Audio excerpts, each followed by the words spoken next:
Sunshine model high school স্থায়ী ক্যাম্পাসে ষান্মাসিক সামষ্টিক মূল্যায়ন 2024 বিষয় বাংলা শ্রেণী ষষ্ঠ। তাদের প্রশ্নপত্রে একটি নির্দেশনা দেওয়া হয়েছে।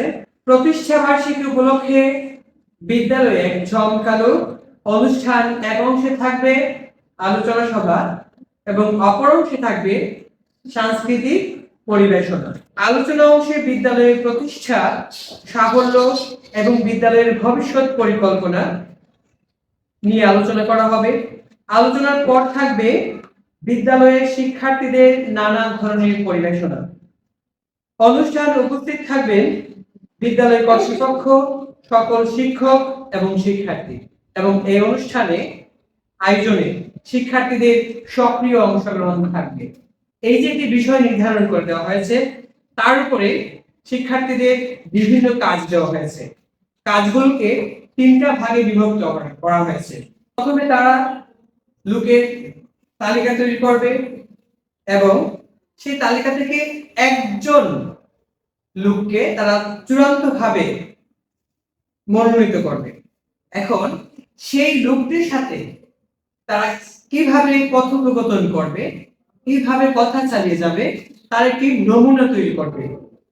এই নমুনা তৈরি করতে গিয়ে তাদের কিছু নির্দেশনা মানতে হবে।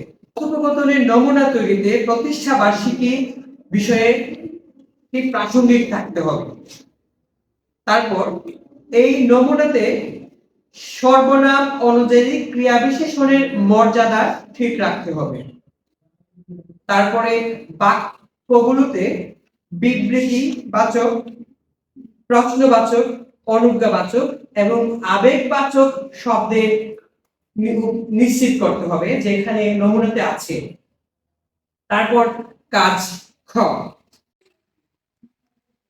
ষান্মাসিক সামষ্টিক মূল্যায়ন 2024 নতুন কারিকুলামের আলোকে চলছে ষান্মাসিক সামষ্টিক মূল্যায়নের উৎসব। এই উৎসবে শিক্ষা বোর্ড থেকে যে প্রশ্ন দেওয়া হয়েছে, এই প্রশ্নের আলোকে শিক্ষকের নির্দেশনার পরবর্তী সময়ে শিক্ষার্থীরা একক কাজ সম্পূর্ণ করছে। তারই ধারাবাহিকতায় এই প্রশ্নেতে একক কাজ, দলীয় কাজ এবং জোড়ায় কাজ আছে। আমরা দেখতে পাচ্ছি খুব মনোযোগ সহকারে তারা একক কাজগুলো সম্পূর্ণ করছে। শিক্ষকের নির্দেশনা অনুযায়ী শিক্ষক যে প্রশ্ন দিয়েছেন বা যে প্রশ্ন তাদেরকে বুঝিয়ে দিয়েছেন, তারই পরিপ্রেক্ষিতে তারা আজকের সমাধান করছে।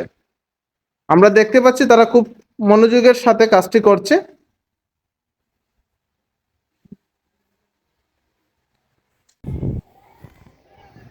সানশাইন মডেল হাই স্কুল স্থায়ী ক্যাম্পাস।